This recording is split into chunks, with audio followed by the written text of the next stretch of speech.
Do you think the pigeons in Islington look down on the ones from Piccadilly Gardens who, hardened by the concrete plot, scoff on sick and haven't got a full set of toes? Or am I pigeonholing the avian Islingtonians as obnoxious new mancunians, tarring them all with the same brush, branding them homogeneously posh because they nest in the M4 postcode? Surely, though, you've noticed how the pigeons are different. It can't just be their diet, although it is a flex to get to peck on pollen sourdough without the need to buy it. I'm undecided if the central flock have ever even tried it. I reckon they've got to be invited, because if looks are anything to go by, these birds are divided.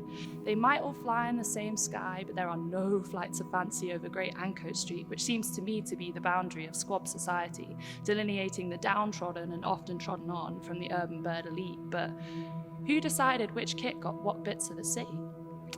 Well, a little bird told me that our footless friends of Piccadilly were deemed too ugly by UAE investors when they furtively funded council plans for the new Islington development. Deemed a feathered deterrent for the intended creative class of resident, the birds were ousted by the council at some oil baron's insistence.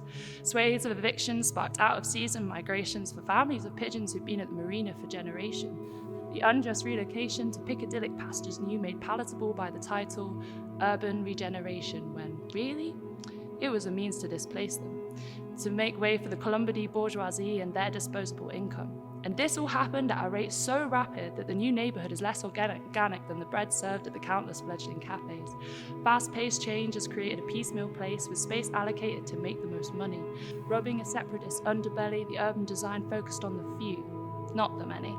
And to really squeeze out the pennies, they designated the creation of community space as low priority, a choice that leaves paltry places for distinct groups to gather and makes their hanging out together more difficult than ever.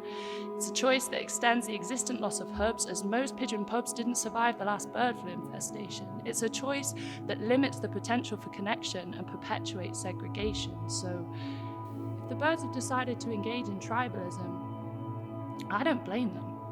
Since that first appearance-based decision, they've had to live in constant competition. Spurred on by suspicion, they only relate in opposition. They don't see what is, they solely see what isn't.